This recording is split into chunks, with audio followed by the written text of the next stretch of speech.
Alô, alô, alô, gente boa. Eu não quero nem perder meu tempo. Eu quero seguir com Jesus, com você agora mesmo. Com Jesus, é claro, né? Seguir agora mesmo para as coisas que nós temos adiante de nós. E eu quero ler em 1 Coríntios, no capítulo 8. Você vai prestando atenção, menino, menina. Por favor, não se distraia. É 1 Coríntios, no capítulo 8. Eu estou aqui com meu amigo Braulinho e ele daqui a pouco vai entrar.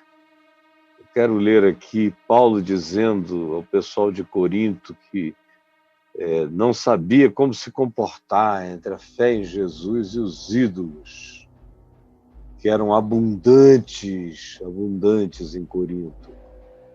Para onde você olhava tinha grandes shrines, ou lugares de oferenda. Havia um mercado de ídolos, como era comum nas cidades greco-romanas daqueles dias. Havia os que faziam ídolos para todos os lados e para vender, porque era uma commodity preciosíssima. Supostamente ela carregava poderes. O indivíduo comprava o ídolo para ter poder, poder de ataque, poder de defesa, para ter também poder de veneração próxima ao ídolo, ao Deus, ou ao espírito, ou à pseudo-divindade que o ídolo representava. Então, para isso se os comprava, e havia mercados de ídolos. Corinto estava cheio. Embaixo, o grande templo de Apolo, que está ainda com suas colunatas até hoje lá. E em cima, na parte mais alta de Corinto, na montanha principal, na acrópole da cidade, naquele ponto mais elevado, eles tinham a Acrocorinto, com o templo de Afrodite, ou de Vênus, a deusa do sexo, para onde os homens subiam para ter relações sexuais cultuais com as prostitutas cultuais do templo e no templo. E também essas prostitutas desciam do templo para pegar homens lá embaixo. Corinto era um istmo, é um istmo. Até hoje você vê o grande canal de Corinto construído, ligando o mar Egeu ao mar Adriático, e para que os navios passassem, eles poupassem alguns dias de viagem perigosíssima pela costa, pelo extremo do istmo, onde os dois oceanos se encontravam, os dois mares, com uma força violenta de correntes horrorosas. Então, perdia-se muito tempo e muita vida ali.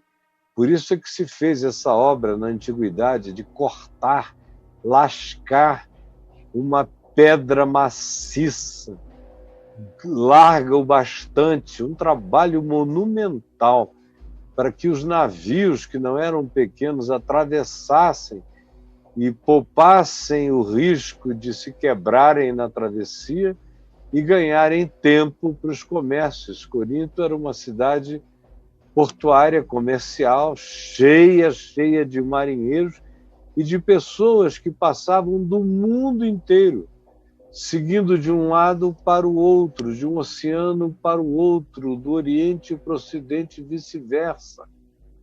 De modo que ali tinha de tudo, era uma grande highway, era uma avenida de possibilidades mundiais, de encontros culturais extraordinários. Corinto significava mais do que a maioria das cidades significam para nós hoje em dia, de modo que ela estava lá, com toda a sua graça, com toda a sua riqueza, e também com toda a sua promiscuidade. Corinto era uma das cidades mais promíscuas se poderia imaginar o que havia de prostituição, de lassidão, de tudo que você queira em Corinto, era extraordinário. É por isso que Corinto se transformou num verbo. Eu corintianizo, tu corintianizas, ele corintianiza, nós corintianizamos, vós corintianizais, eles corintianizam. E não tinha nada a ver com Corinthians, era com Corinto, o nome da cidade. E era símbolo de devassidão, de promiscuidade, de prostituição. Era uma cidade sem limites, a cidade da extravagância. Tenha isso em mente, também era a cidade dos ídolos e de muita adoração aos ídolos. Onde há muita prostituição, sempre há muita devoção. A pessoa que está em estado de prostituição, especialmente a prostituta, desenvolve um espírito de devoção por alguma entidade, por alguma divindade, que ela peça que a proteja contra os perigos. Porque viver como prostituta é perigoso, não só hoje, mas também naqueles dias. Se o cara dormisse com uma prostituta na esperança de conseguir alguma coisa, porque a prostituta era também um símbolo espiritual, representava o ídolo da devoção dela, e o indivíduo não alcançasse o que ele tinha de buscar, ele poderia, numa outra ocasião, voltar a procurar a mesma prostituta e fazer-lhe mal. Nunca foi diferente, nem naqueles dias e nem agora, nem atualmente. Então, dito isto, que já foi dito demais, mas eu sempre amo a necessidade de explicar os contextos, porque sem contexto está todo mundo solto no ar, sem saber onde é o céu nem onde é a terra. É por isso que fica todo mundo nessa loucura de confusão que eu vejo para todo lado. E aqui se diz, no que se refere às coisas sacrificadas a ídolos, que o pessoal oferecia comidas, como hoje em dia, um despacho com comida, com tudo que tem direito. Quem tem mais dinheiro não põe cachaça, põe champanhe, para agradar ao ídolo, você entendeu? Igualzinho como se tem hoje. Então Paulo diz, olha, com relação a isso, todos nós que estamos em Cristo já deveríamos saber demais, entender demais, saber e ter conhecimento sobre isso. Ele diz, o saber, todavia, só saber, ensoberbece. Só saber, não é... Aqui está traduzido, o saber ensoberbece. Não, ele vai fazer força para que as pessoas aprendam a saber. Mas ele diz que só saber, se a coisa é só o saber tira de si mesmo o poder que carrega.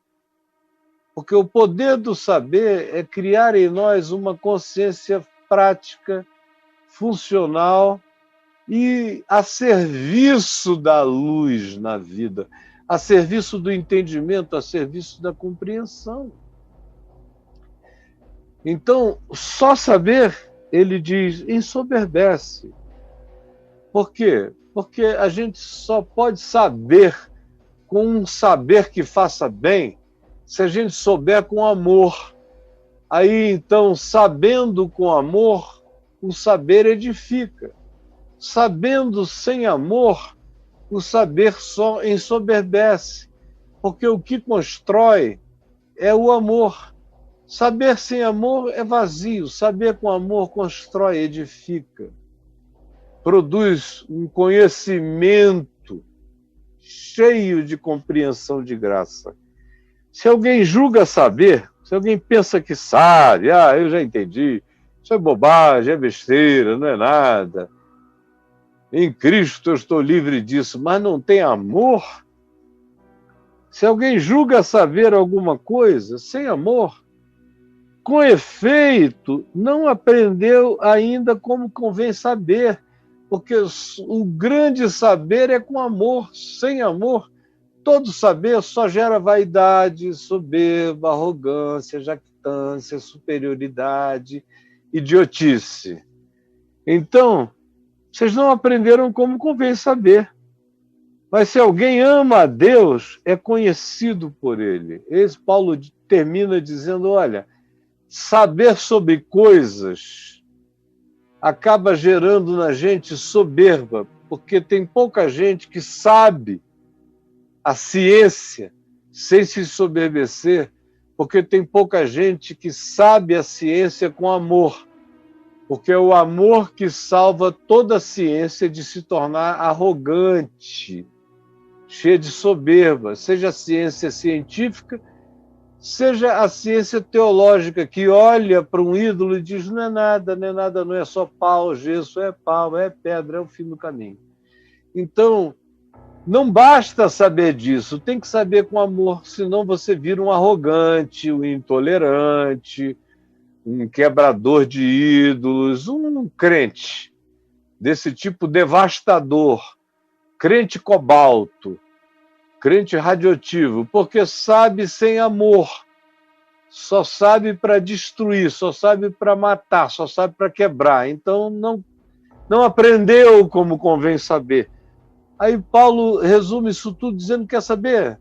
O importante não é nem saber, é ser sabido por Deus, é ser conhecido por Deus, é saber que Deus me sabe. Se eu não souber que Deus me sabe e não tiver o temor e o tremor de saber que eu sou sabido por Deus, eu nunca aprenderei como convém saber qualquer outra coisa. Porque quando eu sei que Deus me sabe, isso me enche de amor. Cheio de amor, eu posso saber tudo, porque eu aprenderei pelo amor como saber. E como o meu saber, ao invés de destruir, ou ao invés de gerar empáfia, arrogância, vai, todavia, contrariamente a isso, edificar as pessoas. Você entendeu? Edificar as pessoas. Aí ele vai adiante e diz, no tocante, portanto, com respeito à comida sacrificada a ídolos, que era o que o pessoal fazia lá em Corinto, ele está falando com o povo da igreja, mas o povo da igreja ainda era muito, muito, muito pagão. Se você vê a epístola toda, você vê que é um pessoal pagão pra caramba. Eles tinham ali uma fezinha em Jesus e um monte de outras crenças totalmente equivocadas. Eles pareciam muito, muito, muito com os crentes de agora, sendo que os crentes de agora, a meu ver, conseguiram ficar um pouco piores, porque eles têm mais poder do que os crentes de Corinto, infinitamente mais poder. Então, o mal que eles conseguem fazer é infinitamente maior. Mas é da mesma natureza que são, é da mesma laia de crença. E Paulo diz, então, com relação a comidas sacrificadas aos ídolos, sabemos que o ídolo em si mesmo, nada é no mundo. O ídolo, presta atenção, o ídolo em si mesmo, a coisa em si, o ídolo em si mesmo. Deixa eu fazer igual o Jô Soares naquele jornal do Gordo, antigamente, da vovó Naná, da tia Naná. O ídolo de si mesmo, nada é no mundo. Ah, entendeu? Ai! O ídolo de si mesmo, nada é no mundo. Sabemos também que não há nada além de um só Deus. Há muitos ídolos que não são nada, mas sabemos, pelo menos deveríamos ter sabido, que há um só Deus e o resto é ilusão. O resto é tentativa de distração. há um só Deus. Um só Deus. Há muitos ídolos, há muitos deuses, mas os deuses são criaturas e os ídolos são criação dos humanos. Então, tudo isso é bobagem, diante do fato de que nós sabemos que há um só Deus. Porque ainda que há também alguns que se chamam deuses, e aqui é uma enfiadinha num lugar desconfortável, no imperador romano, e em outros que se intitulavam deuses como os sacerdotes dos grandes templos, queriam ser vistos semelhantemente aos sacerdotes egípcios da antiguidade, como deuses semelhantemente aos faraós do Egito antigo da primeira, segunda e terceira e quarta gerações, quartas dinastias egípcias, queriam ser também considerados deuses. E o imperador era tratado como um deles. Então Paulo manda um recadinho subliminar dizendo, porque ainda que também alguns a si mesmos se chamem deuses, quer no céu, aí é um recado para principados, potestades, poderes, qualquer que seja a existência noutra dimensão. Quando ele diz os céus, é uma linguagem deles para falar de camadas dimensionais. Desde o livro de Enoque, que a expressão céus designa ir de um planeta para outro, de uma dimensão para outra, de uma existência para outra. Se você lesse o livro de Enoque todo, que influenciou bastante todo esse pessoal aqui, você ia entender o que essa linguagem dos céus significa. Então, ele diz, porque seja no céu, ou nos céus, ou sobre a terra, em qualquer lugar, em qualquer dimensão, como há muitos deuses e muitos senhores que se auto-intitulam, tanto nos céus quanto na terra, ou em qualquer dimensão que você queira. Todavia, para nós, há um só Deus. Esse todavia, para nós, há um só Deus, deveria entrar assim como, mas sabe, como um cacete desse dado assim na ponta do queixo. Pá! Yup! Na ponta do queixo. Deveria entrar assim na gente. Todavia, para nós, há um só Deus. E o resto é vazio. O resto não é. O resto é farsa, o resto é fake. Como Paulo disse, se auto-intitulam, são autodesignações, o resto é empáfia. O resto é simplesmente esse ensoberbecimento, é ficar tomado desse vento que não é nada além de vento. Todavia, para nós há um só Deus, o Pai, de quem são todas as coisas, incluindo os ídolos, os deuses, tudo isso, e o universo inteiro, e para quem nós existimos, nós somos para Ele. E há um só Senhor, Jesus, o Cristo, pelo qual são todas as coisas, por quem todas as coisas existem, pelo qual são todas as coisas e nós também somos por Ele. Nossa vida é para Ele, é para vivê-lo, crê-lo, encarná-lo, prová-lo, experienciá-lo, carregar o benefício da liberdade de consciência que o Evangelho nos traz quando compreendido e para termos em nós a paz de Cristo que excede a todo entendimento, todo entendimento. Olha só, coisa linda. Entretanto, Todavia, tem aqui no meio da gente, apesar disso, de eu pregar essa mensagem, de viver isso, de vocês verem como eu entro e saio no mercado dos ídolos, transito no templo de Apolo, subo na Acrocorinto e desço, converso com sacerdotes, aperto a mão de quem acabou de enfiar a mão no despacho. Quando me dão uma comida lá, eu não quero nem saber.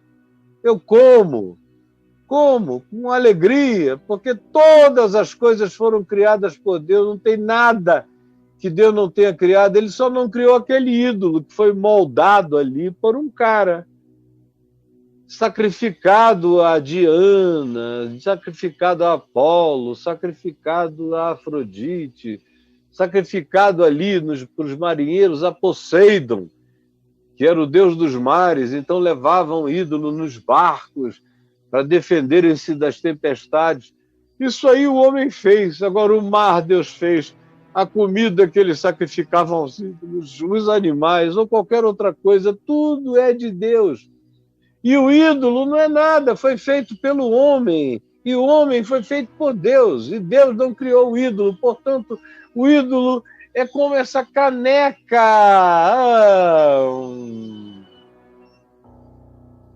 E a comida sacrificada ao ídolo é como esse café.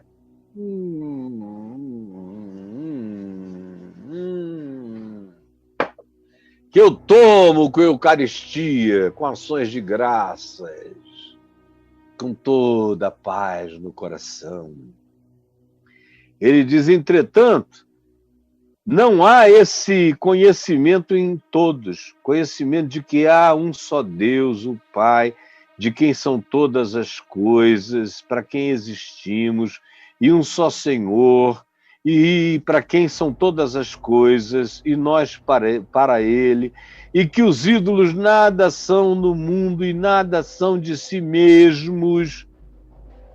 Não há esse mesmo conhecimento aqui, ó. Não havia em Corinto, na igreja, nem há aqui. Está cheio de gente que tem medo de ídolo, de mandinga, de despacho, de maldição, de macumba, de mal olhado, de inveja dos outros. É um negócio impressionante, o pânico que crentes têm. Tem pânico de pastor, da maldição do pastor, da falta de cobertura, do gafanhoto migrador. Tem pânico, a vida de crente é medo, medo de tudo, medo moral, de que tenham saído da vontade de Deus, de que o beijo gostoso que deram na namorada, com a língua indo até o esôfago, tenha sido pecado. Aí hoje eles acham que Satanás pode pegá-los porque eles tiveram alegria num beijo tão bom entre um homem, um menino e uma menina. Medo, medo, medo de tudo. O garoto se masturbou, disse, meu Deus, meu pinto vai cair, minha mão está imunda, Deus está contra mim, os anjos estão me perseguindo, o diabo abriu uma porta e vai entrar em mim.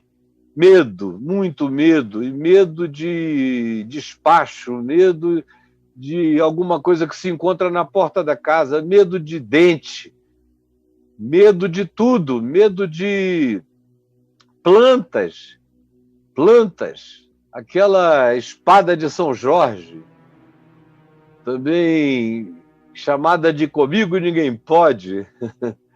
E aqui em casa tem umas 2 ou 3, são plantas bonitas, mas como se as fez serem adereços de pessoas vinculadas a terreiros de alguma natureza, aí crente não planta essa planta como se ela tivesse sido objeto da posse de Satanás. Não, essa planta foi criada pelo meu Senhor para a glória dele, para enfeitar a vida. O jardim do Éden e os jardins dos Édens, como eu tenho um jardinzinho do Éden aqui em casa. Está ali. Ela está ali, linda, linda, linda, linda como ela é. Eu olho para ela, nunca penso em nada, a não ser que ela é uma planta criada por Deus, só isso. Como a mangueira, não tem nenhuma diferença, exceto no olhar de quem olha. Mas se você é supersticioso, crente supersticioso, como 80% são, entrar aqui na minha casa, vai dizer, lá na casa dele tem uma comigo, ninguém pode, lá, lá, lá, lá, lá, lá.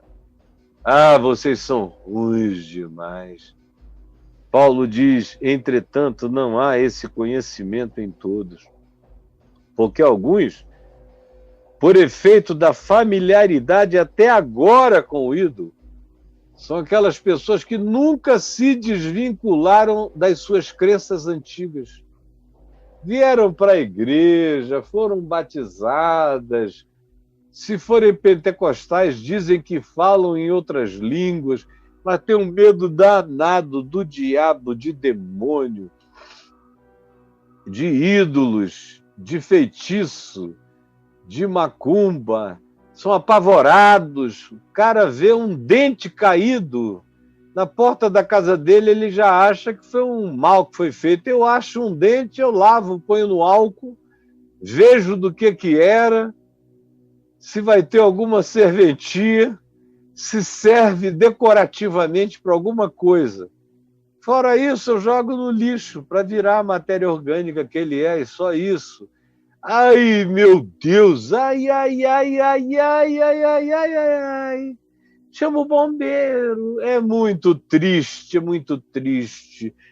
o tamanho da cabeça de vocês. Porque alguns, por efeito da familiaridade até agora com o ídolo. Às vezes a familiaridade vem da avó, que continua praticando isso, do pai, da mãe, que continuam. Às vezes a familiaridade vem de amigos próximos da família que continuam, que você sabe, que estão ligados a isso. E aí você fica assim, de olho aberto, com medo do cara. Todo bolinho que ele traz, você não come, porque você acha que primeiro ele sacrificou ao ídolo dele, ao Deus dele, a divindade que ele adora. Se ele trouxer um acarajé, se for na Bahia e esse carinha que tem familiaridade com os ídolos trouxer um acarajé, você espera ele ir embora e joga fora, não é isso que você faz?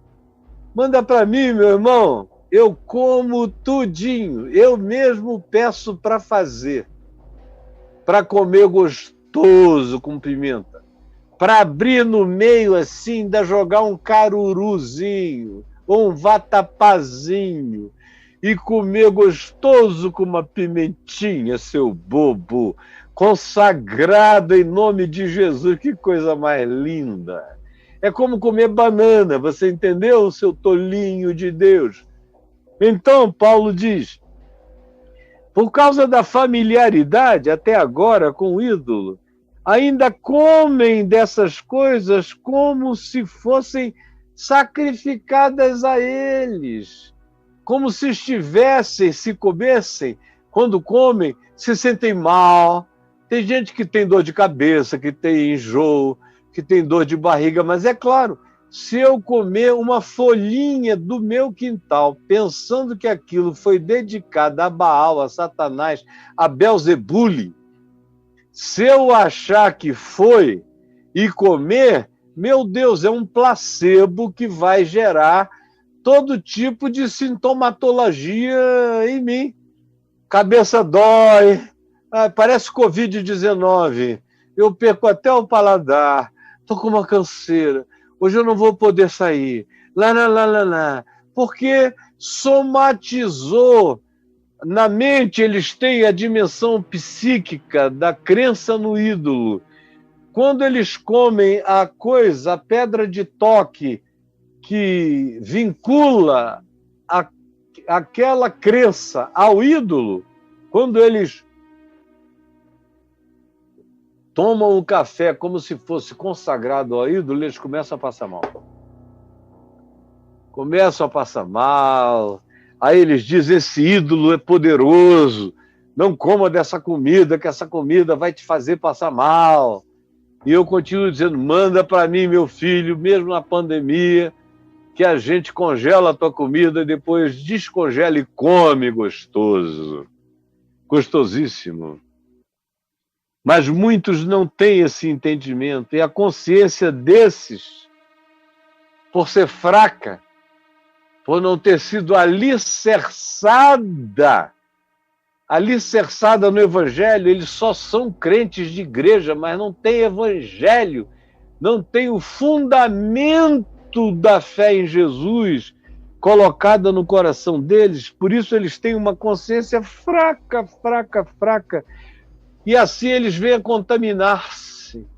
Eles começam a dizer, eu estou passando mal, meu Deus, eu comi alimento sacrificado aos ídolos, eu ainda tenho coisa dos ídolos em mim.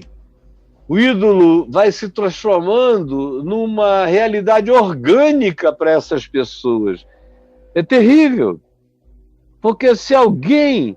Agora ele está dizendo o seguinte, agora você que é diferente, que já é como eu, se você já é como eu sou, Paulo diz, então, para você a minha palavra é diferente da palavra que eu disse para esses, que colocam fé e crença, colocam as suas crenças no ídolo. Para vocês que já têm fé no Evangelho, não vão para o outro lado, desprezando a fragilidade desses tolinhos que frequentam igreja, mas não têm ainda fé no que Jesus fez, não têm fé no fundamento, continuam a ter crenças da familiaridade pagã, da herança, do legado que lhes foi deixado, que eles nunca conseguiram dele ficarem totalmente livres. Por isso há, no mínimo, um latejamento, uma pulsão de angústia pagã, a interpretação deles a respeito de tudo, inclusive do alimento, do despacho que supostamente foi sacrificado ao ídolo, ou da comida que foi servida por alguém que o indivíduo a ele atribui, um trabalho incessante de dedicação de todos os alimentos aos ídolos para que todo mundo coma mandinga. Tem gente assim, aí Paulo diz, você que não é assim, aí a palavra é para mim agora, que não sou assim.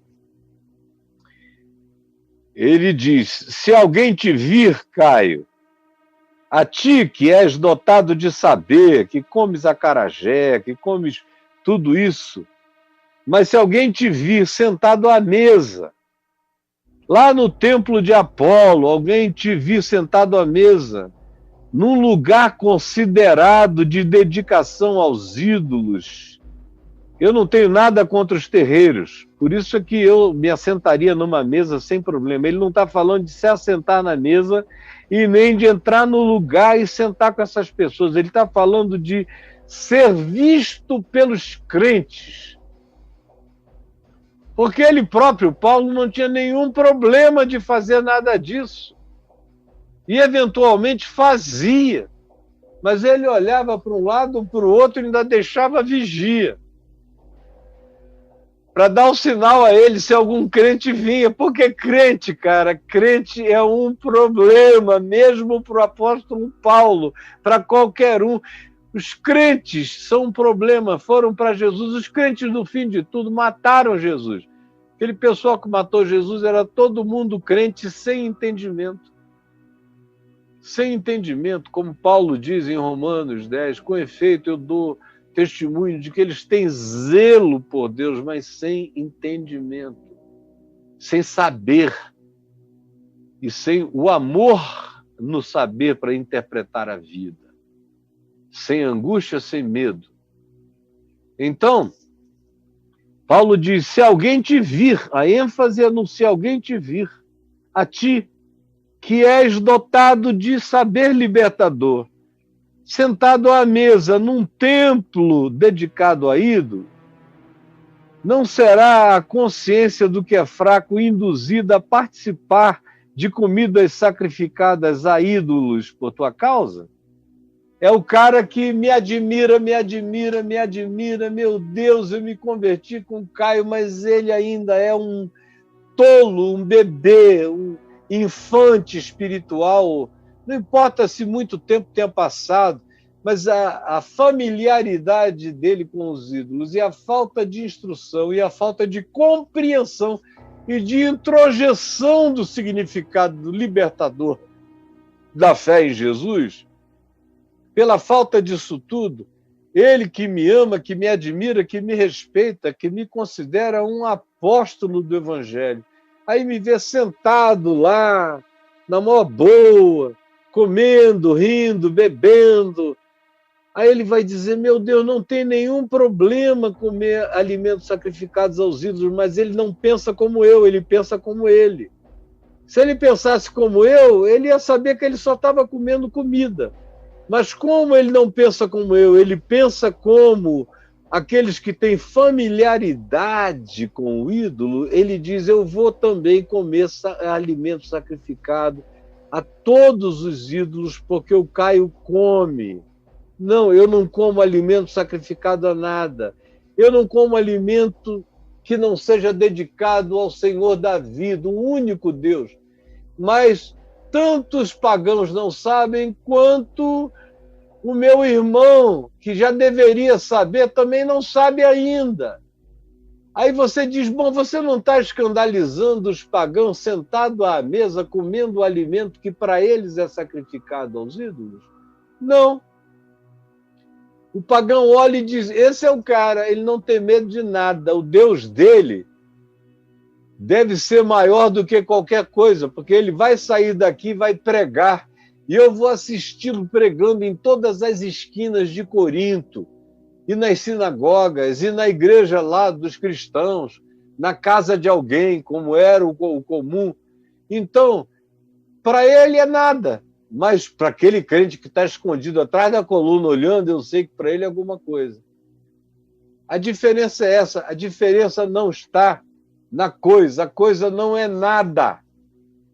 Nada, nada, nada, nada, exceto para aquele que projeta nela um significado que ela não tem. Mas ela em si não é nada. E o pagão com quem eu estou sentado à mesa me interpreta com a minha liberdade. Ele vê que eu não dou nenhum significado. Ele, antes de comer qualquer coisa, ele faz alguma coisa. E eu como comendo. Chego ali e diz, obrigado, ó Deus Criador de todas as coisas e de todos nós, pelo alimento que tu nos deste. Isso é teoria na minha boca? Não, na minha boca não é.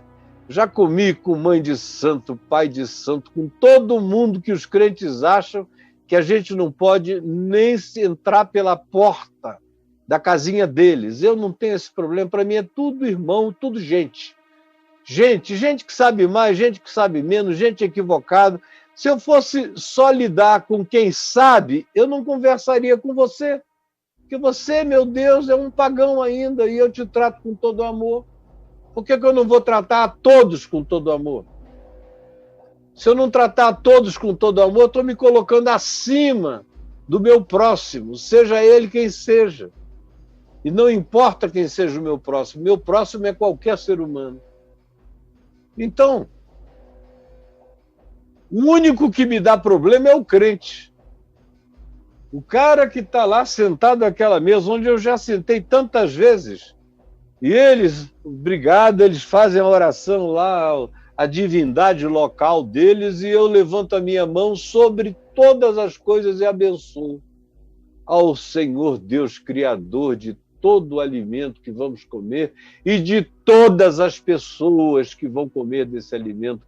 Eu as consagro a ti, ó, mando ver, e ninguém tem nada contra, todo mundo diz, esse cara é legal, ele senta aqui na minha mesa, ele não tem medo de nós, não tem medo de nada, come a nossa comida, dá graças e nem arrota passando mal, ele vai pregar na igreja, vai orar por doentes, vai expulsar demônios, vai fazer tudo. Por quê?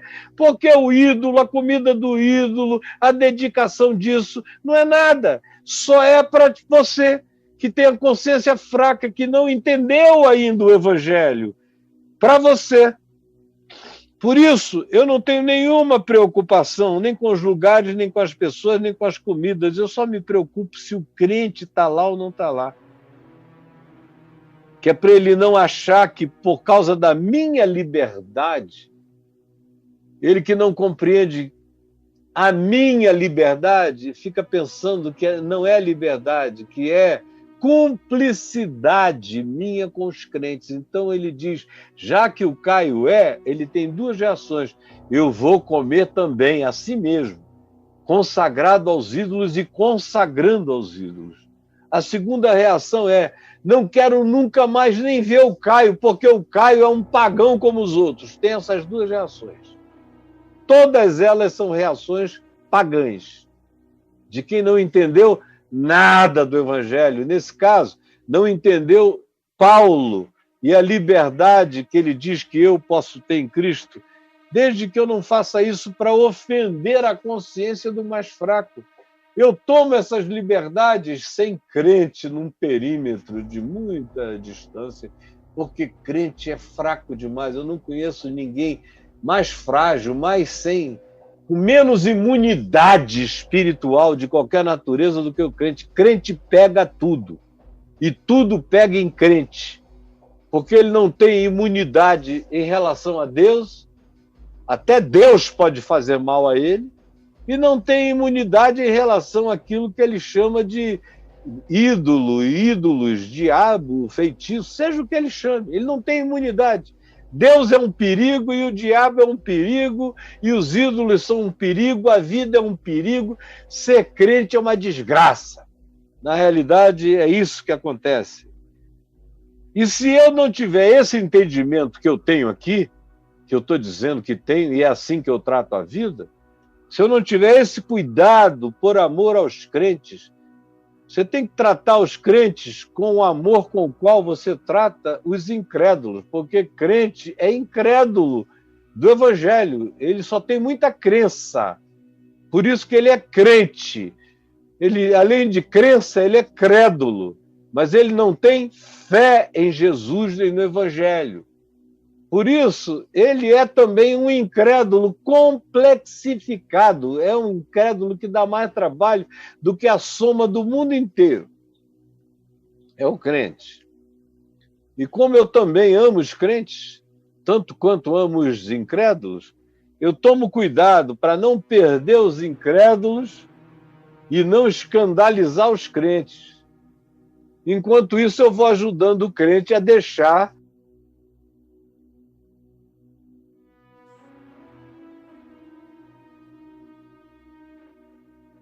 Oi, Braulio.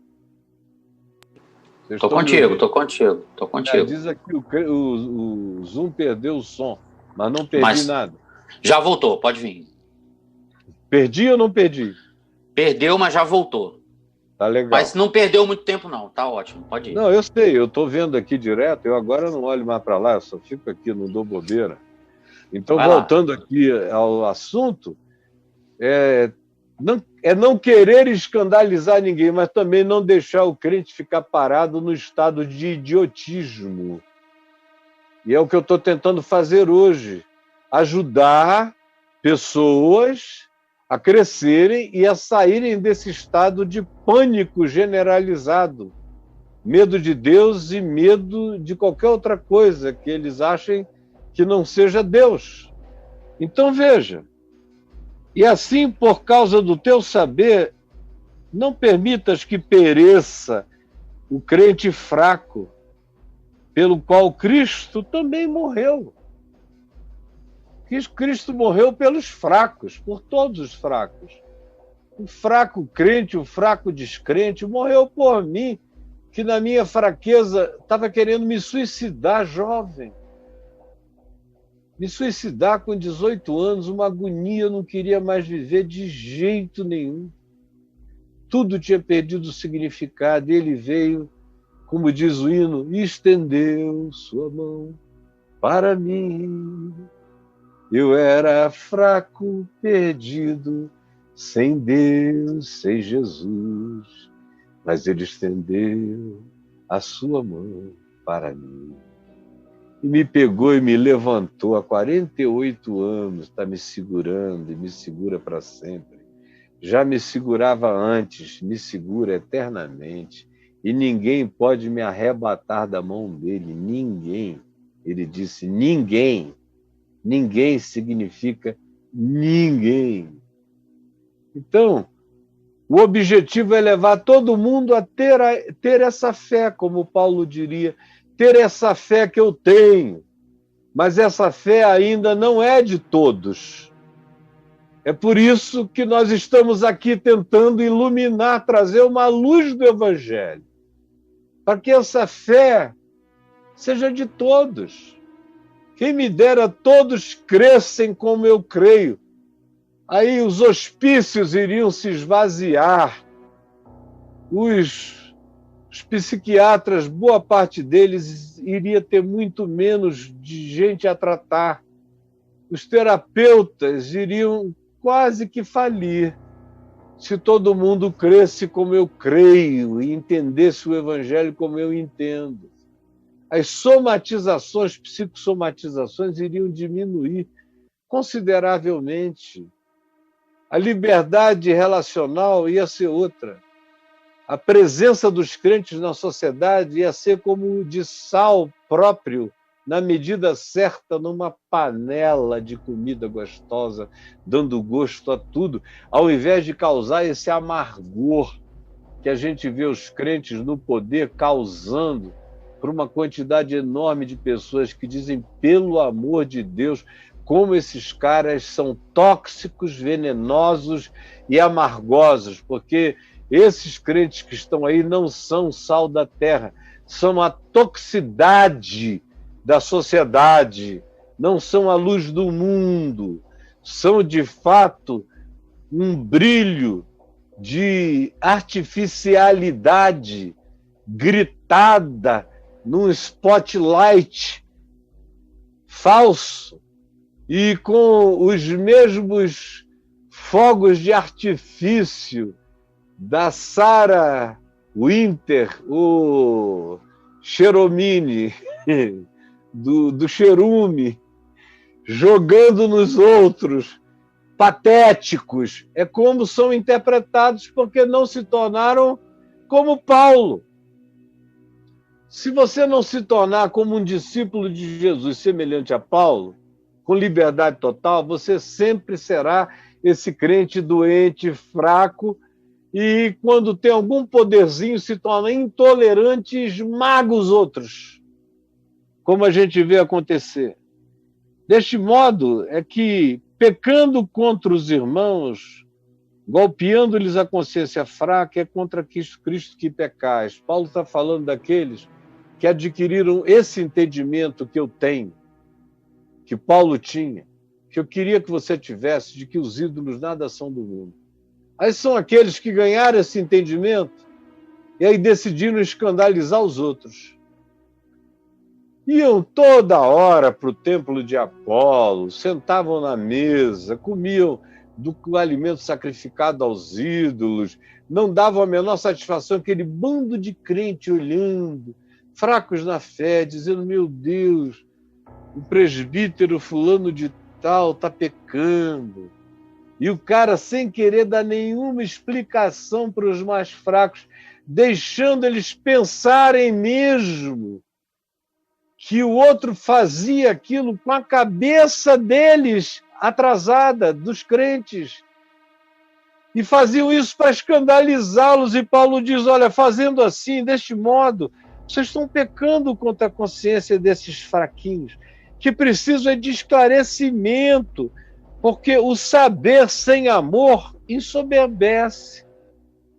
E quem faz isso ainda não ama, não aprendeu como convém saber. O saber só não é mal quando ele é cheio de amor, porque ele não peca contra a ignorância do próximo. Mas quem não age assim golpeia a consciência mais fraca e está pecando contra Cristo, por quem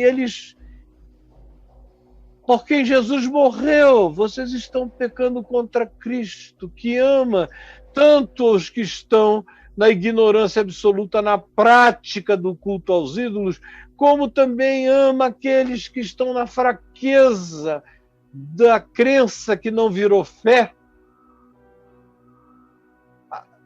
achando que aqueles que são de Jesus e que comem essas comidas estão pecando contra Deus. E vocês estão fazendo isso de propósito. Paulo usa a palavra golpeando-lhes a consciência. Golpeando-lhes, ferindo, ferindo, ferindo. E eu não faço isso. Não é porque eu sei que as coisas só são as coisas que eu vou escandalizar os outros. Eu tenho muito prazer em escandalizar as pessoas com o ensino de Jesus. O ensino de Jesus, eu ensino ele todinho, mesmo que vocês me chamem de o grande apóstata. Porque eu sei que quem for pensando vai entender e vai voltando e volta como milhares e milhões já voltaram. E tem uma influência nova em todas as denominações, que eu sei que eles aprenderam aqui, não foi ali, não.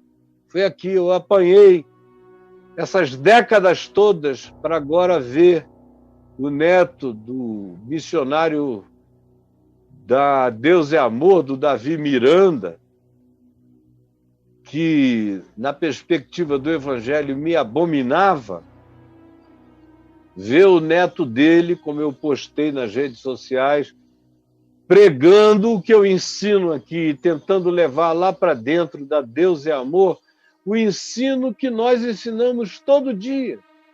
Graças a Deus por esse jovem neto do Davi Miranda. Deus te abençoe, meu filho. Um dia eu quero te encontrar e te dar um beijo. E se eu puder ser útil, te fortalecer enquanto eu viver, vai firme, meu filho, com toda a tua força, no Evangelho de Jesus. Vale a pena ser chamado de óbvio, porque eu vou vendo aqui e ali. Quando não os próprios indivíduos, eu vejo, como eu digo sempre, os filhos, os netos, aprendendo e indo adiante. Então vale a pena apanhar, vale a pena ser um escândalo de Cristo. O que não vale a pena é ser escândalo de coisas secundárias, de fazer provocação. Para mim, nada é no mundo, então deixa eu escandalizar esses crentes. Aí você só está acirrando a intolerância deles. Você só os ajuda quando primeiro ensina. Todos os que estão me ouvindo hoje aqui, se me vissem amanhã sentado numa mesa considerada de ídolos, saberiam, o Caio está aí na boa. Agradeceu, está todo mundo olhando para ele com aquela admiração, e na conversa o que vai vazar é Jesus, é Evangelho até o fim. Ele vai servir Jesus como prato principal, como sobremesa para todo esse pessoal. Agora, se você não tivesse me ouvido hoje e me visse ali, você já ia dizer, mais um, está lá. Quando em se tratando de mim, eu não saio daqui. Daqui, entenda, desse eixo de Cristo em mim. Entendeu? Dele ninguém me tira. Ninguém me tira e ninguém me tira em nome de Jesus. Eu espero que você esteja compreendendo.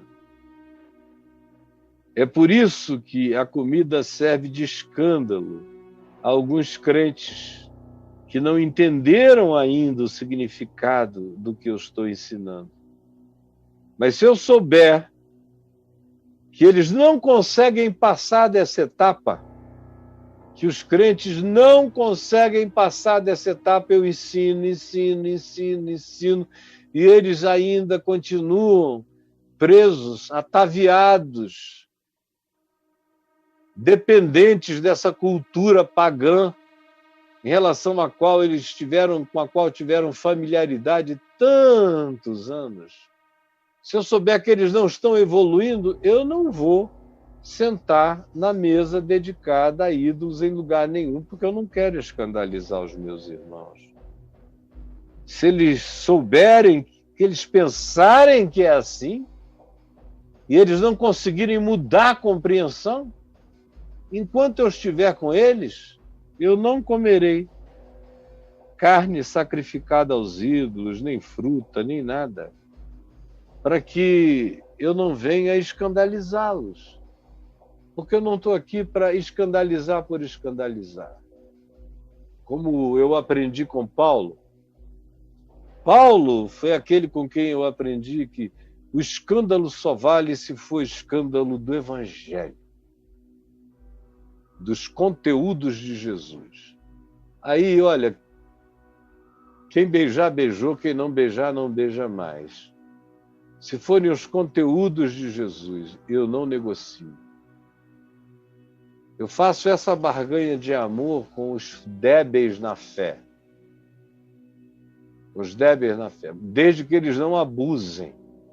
Desde que eles não queiram ir lá na mesa do ídolo fazer bagunça, porque aí eu me tornarei no pior inimigo deles e eu me meterei no medo e os expulsarei de lá. Para que eles aprendam a respeitar o próximo, em qualquer que seja a visão deles. Agora, escandalizá-los por causa desse tema, nem. Eu estou pregando para eles, eu lamento que eles não tenham ainda entendido. Eu vou fazer tudo para entender, para que eles entendam. Enquanto o escândalo deles foi escândalo dessa natureza, de coisas menores, como eu disse, eu vou ensinar, desde que eles não se arroguem a maltratar os que são diferentes deles. Agora, eu estou aqui para produzir o escândalo de Jesus, que é o Evangelho.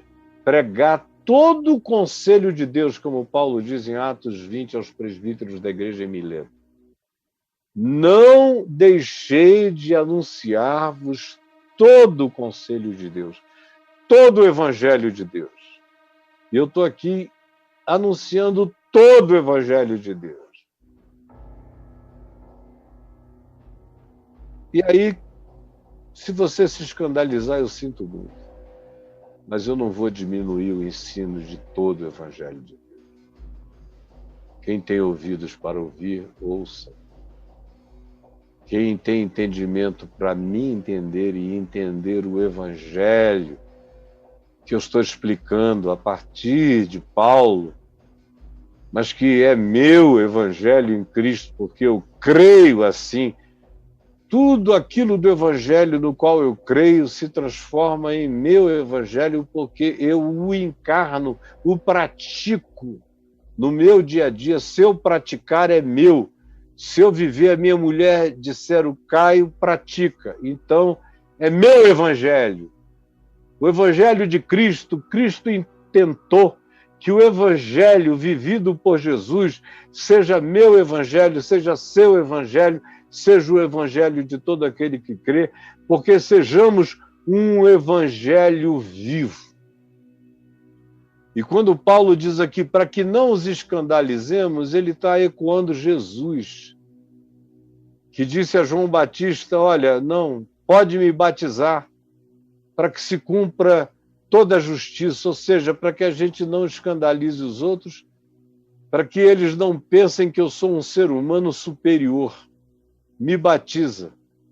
Aí João disse, mas o meu batismo é para pecadores. Ele disse, pois é, eu vim para fazer a identificação absoluta do Evangelho com os pecadores. Então me batiza. Também disse a Pedro sobre os coletores de impostos, vai e paga o imposto, para que não os escandalizemos. Paga o imposto. Eu estou nessa perspectiva, para que não os escandalizemos, eu vejo quem são os escandalizáveis, aí eu faço, eu não faço.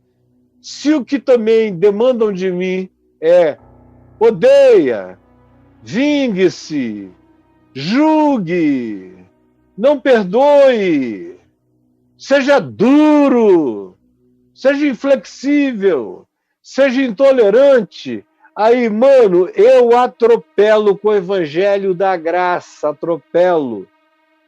Na juventude eu aprendi o Evangelho dos Grace, que é um negócio violento. O ditado é Deus perdoa, o jiu-jitsu não.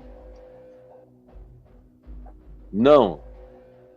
Mas aí depois eu crio no Evangelho da Graça, nessa Grace of Christ, no Evangelho da Graça, E aí, abraço todo mundo. Mas se alguém quiser se insurgir contra o Evangelho da Graça e usar o Evangelho especialmente contra o próximo, um pseudo-evangelho, um evangelho das crenças pequenas dele contra o próximo, meu amigo, você me chamou para a arena e eu já estou dentro. Nunca estive fora e atropelo.